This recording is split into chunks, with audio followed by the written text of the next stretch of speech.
Welcome to the Cozy Little Library today with your Clean Reads book buddy. Since I am co-hosting the amazing C.S. Lewis Readathon in November,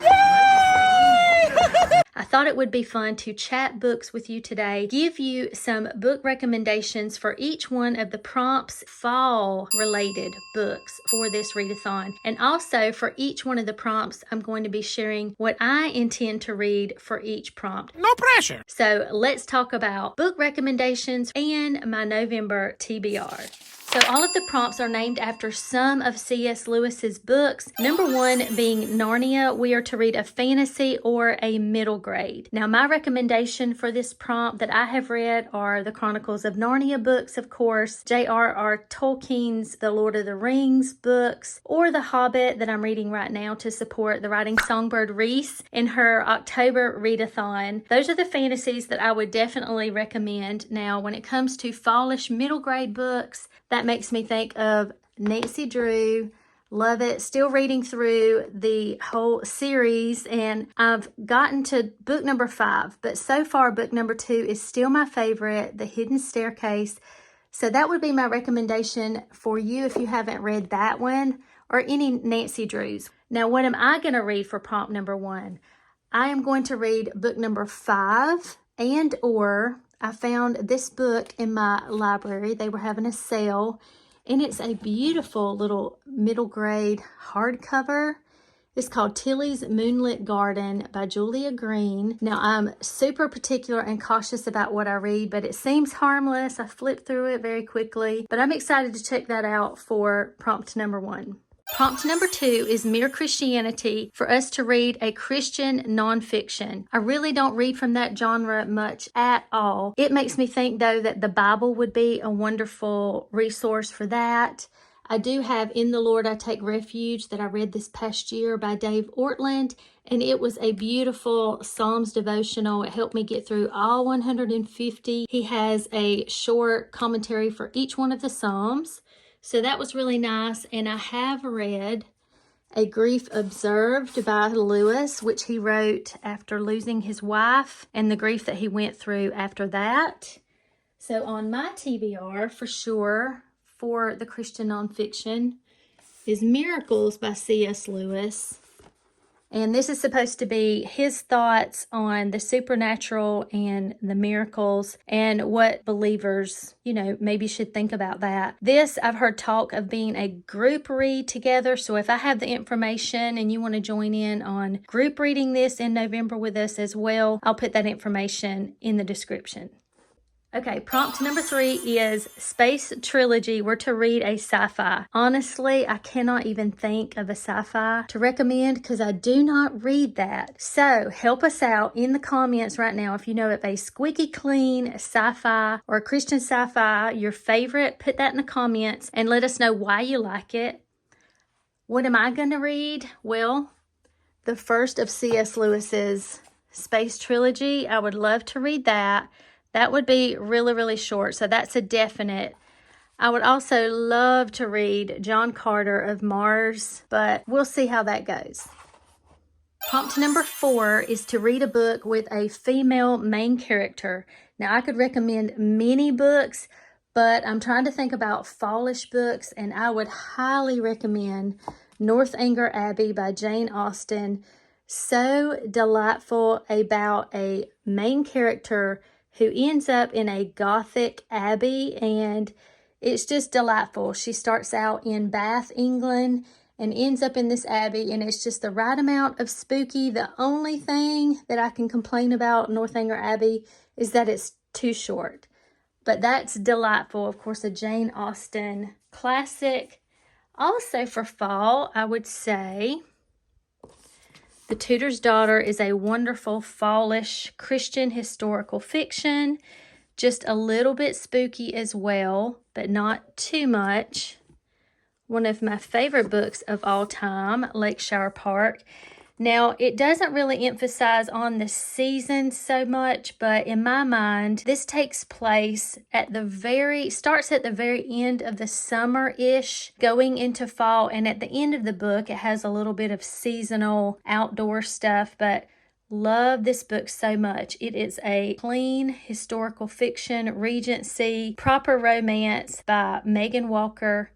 Absolutely love this book. It's about two sisters that go to this lakeshore park and all the adventure there. Super, super sweet. Also, The Gilded Cage, which is a 1940s story about an island and the curse that is on that island that has affected one family, but our female character goes there to take care of some business and a lot of unusual things happen, and it is very, very interesting. And also A Noble Masquerade that I talk about in every video because I love it so much. A Christian fiction, historical romance, rom-com, mystery, all the things, but it starts in autumn and it's wonderful. On my TBR for this prompt, I am planning to finish The Mysteries of Udolpho by Anne Radcliffe, which is a book that was written in the 1700s, and it's a Gothic novel that Jane Austen referred to that she had read. She's kind of poking fun at in Northanger Abbey. I would also love to do a Northanger Abbey reread, but we'll see about that. Prompt number 5 after Till We Have Faces is to read an epistolary novel or a spiritual warfare. Now, I can recommend epistolary. That's more in my genre. It makes me think about Pepper Basham's Scamar series, which is Authentically Izzy, Positively Penelope. I keep forgetting to buy Loyally Luke. But just a delightful, lighthearted, funny series about a family that does all their communicating with emails and text messages, and they're sarcastic and bookish and movie-ish and funny. It also makes me think, if I'm not mistaken, Dracula would be another recommendation because I think it is full of letters as well. November would be another good month to read that if you're into that kind of thing. And yeah, those are my recommendations. What I think I am going to read is going to be The Tenant of Wildfell Hall by Anne Bronte. That's the one book in here that I have not read. So that's on my TBR unless I can find something shorter to read. That's my option. Prompt 6 after The Four Loves is to read a book by one of the other Inklings, the group of writer friends and scholars that Lewis would hang out with and gab about books and academic things. Tolkien was definitely one, and that's the only Inkling that I have read from so far, so that's my recommendation. You can use one of his books as this prompt and another one. If you have an Inkling book that you have read and want to share it with us in the comments, please do that.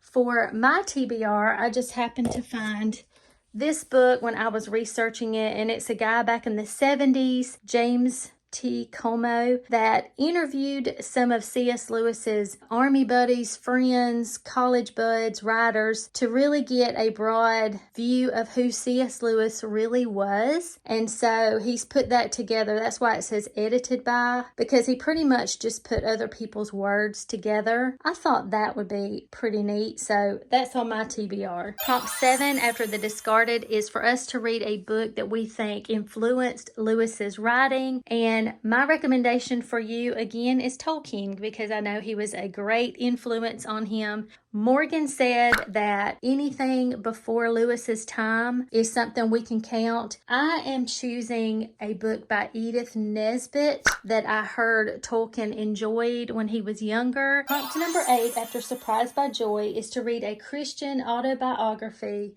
And my recommendation would be, again, A Grief Observed. That's not a genre that I really read, and I honestly have not chosen what I'm going to read for this prompt because I have no idea. Give me some suggestions in the comments. And prompt number 9 after The Great Divorce is to read a book with stubborn characters. A great fallish book would be great still in November to read with a very stubborn character would be Anne of Green Gables. If you have not read this before or you're due for a reread, wonderful fall book to read right now with a stubborn character also. That makes me think about The Debutante's Code, which is a Christian historical fiction, Regency romance, Number 1 in the Thorndike and Swan book, Erica Vitch. Great female lead character who's stubborn in a good way, very brave, love it. One other fallish book that would be good for right now with a stubborn character is In the Shelter of Hollythorn House by Sarah E. Ladd.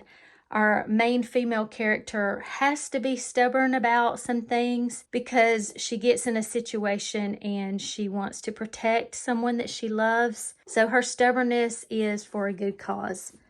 Love this book. I hope sharing these fall book recommendations and some of my November TBR was helpful for the C.S. Lewis Readathon coming up in November. Let me know if you're going to participate. Be sure to tag the 3 of us. If you share your books, your TBR, and your wrap-ups, let me know some of your favorites or some suggestions that you have for any of these prompts down below. Until next time.